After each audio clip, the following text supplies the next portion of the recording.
আসসালামু আলাইকুম রহমতুল্লাহ। প্রিয় দর্শক, ইতিমধ্যে আপনারা অবগত আছেন যে গণ অধিকার পরিষদের মুখপাত্র এবং সিনিয়র সভাপতি ফারুক হাসান ভাইয়ের উপর হামলা হয়েছে।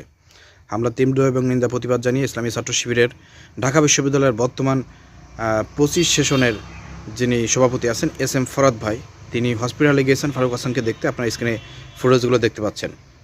তো আমরা বলতে চাই পুলিশ প্রশাসন এবং বর্তমান সরকারকে যে অতিবিলম্বে এই স্বাধীন বাংলাদেশে ফারুক হাসানের মতন একজন ত্যাগী নেতা, বিপ্লবী নেতা, জুলাই আগস্টের বিপ্লবে গুরুত্বপূর্ণ ভূমিকা পালন করেছে, তার উপর এই ধরনের হামলা এটা মেনে নেওয়া যায় না।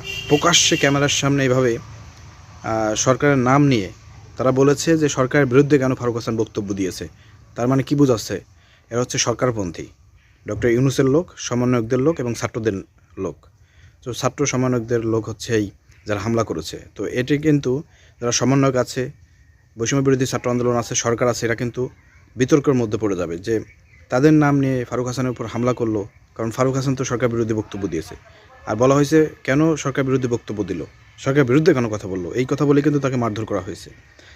এর মানে আপনার এরা সরকারের লোক, বৈষম্য বিরোধী ছাত্র আন্দোলনের লোক, এবং বৈষম্য বিরোধী ছাত্র আন্দোলন সরকারের ভাবমূর্তি নষ্ট করার জন্য এই হামলাটা পরিকল্পনা অনুযায়ী সাজানো হয়েছে, সেভাবে হামলা করা হয়েছে।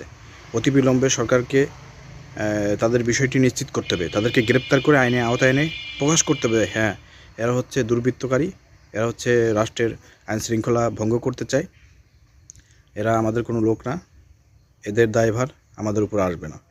এইগুলো প্রমাণ করতে হবে সরকারকে। আমরা বলতে চাই অতিবিলম্বে যারা হামলা করেছে তাদেরকে গ্রেপ্তার করে আইনে আওতায় আনবেন। প্রিয় দর্শক, ভিডিও শেয়ার করে দিন।